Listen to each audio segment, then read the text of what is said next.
Over a career that spans 5 decades, Nichi Bei writer Tomohiro Hirai and I sat down with Asian American jazz pioneer Dr. Anthony Brown. Dr. Brown discusses his bout with cancer and recommendations of leading a healthy lifestyle. But yeah, 2019, following that, so 2018, May, then 2019 I was diagnosed with prostate cancer, and it was in the stage where they had to do something. I had been notified about 8 years earlier that they detected cancer cells in my system. The problem with prostate cancer, there are very few symptoms. You don't even know you have it until somebody diagnoses that you have it. There are no symptoms. So once it's diagnosed, then it's really imperative that that doctor monitor it, and they do that through something called the PSA, which it's checking the levels. And then when that rises high enough, that's when they start doing bisections. And they start taking samples. So I had gone through that process, and when they realized that, the cancer is localized, but it's growing, they said, we have to do something. I was very fortunate in that the urologist, he was really sharp, a Chinese American guy who said, hey, we've got this new cancer research institute that deals with radiology, cutting edge radiology. So I was sent there, and it was very fortunate. They were able to use lasers to kill the cancer cells. So the treatment was successful. It just lasted, a morning. I was home. I was a little bit sore after that, and then after I had that main treatment, then I had, probably another 6 months of external to make sure that any cancer cells, that there were none had survived that treatment and got into my liver. So they were constant for the next, I think maybe 4 to 6 months after I would get radiation in my abdomen area, just to ensure that they didn't miss anything. And fortunately, nothing, that proved nothing.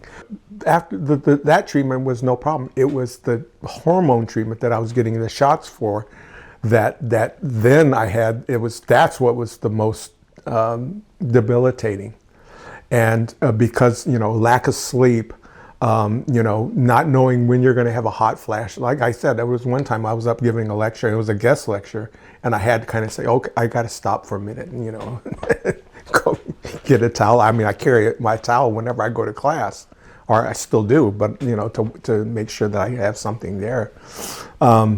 So that was probably the worst aspect, was the hormone, but the cancer, the prostate cancer treatment itself, that radiation, that was a godsend, because I didn't have any ill effects. I mean, it was very, very successful.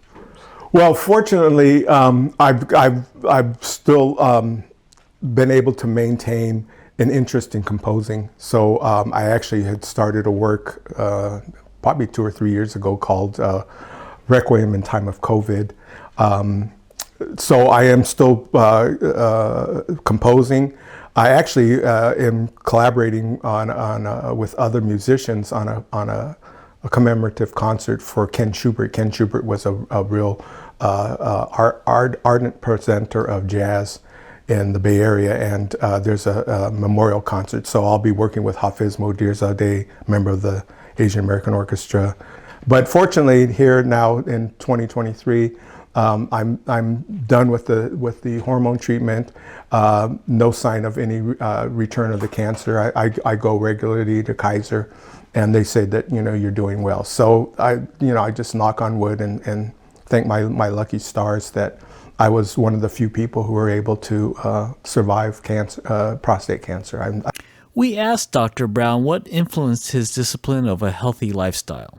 And then being in the military, and then having kids and having to provide a good example. So yeah. But again, I look to my parents for having provided the best models. My mom and dad.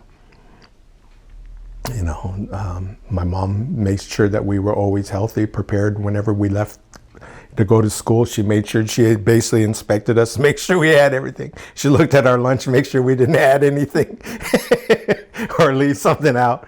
But yeah, I have to really thank my parents. I think that they were the source of my having the discipline. But I changed my diet probably about 20 years ago. I stopped eating red meat, stopped eating any meat that would have any processing. So I only eat fish and some chicken. Mostly vegetables. I eat mostly a Japanese diet. I mean, when I raised my kids, I was cooking yakisoba and chicken teriyaki, and so I just continue. And my mom, that's what my mom served. I learned how to cook from my mom, so that's what I still cook. I mean, that's my diet. So I'm really grateful for that. And I think, as far as any other health issues, none except for memory loss. And that's due to age. I can remember Duke Ellington wrote Black and Tan Fantasy in 1927, but I can't tell you what I was doing yesterday afternoon at 4. So, it's selective memory. But, I'm totally grateful because, like I said, I've lost friends, to prostate cancer. I mean, it's a very vicious disease. The big issue is that it doesn't have any symptoms. You don't know you have it. You have to have good treatment. And that's the problem. Most musicians I know, they don't have a medical plan. I'm lucky I have one. Having done a stint at the Smithsonian Institute doing oral histories of famous jazz artists, Dr. Brown was able to see healthy patterns of the great artists' lifestyles that would inspire him throughout his career. Fortunately, there are examples of musicians who were very successful, who provided great examples. My first one is Duke Ellington. Here he keeps, how do you run an orchestra for that long without taking care of yourself, being organized? Another one is, look at John Coltrane. His spirituality was his guiding force. So you look at these kinds of folks, and then having interviewed so many of the musicians to find out, okay, so this is what that person had to do in order to maintain a lifestyle and raise a family. So I was inspired by some of the people who were very, very successful. So I was very grateful. And, again, you just never know what path your life is going to take you, but you have to be aware of the things that are going to shape your future. And part of that is how well you take care of yourself. How well are you in tune to what your body's telling you? And I think that that's really a key that all of us have to develop.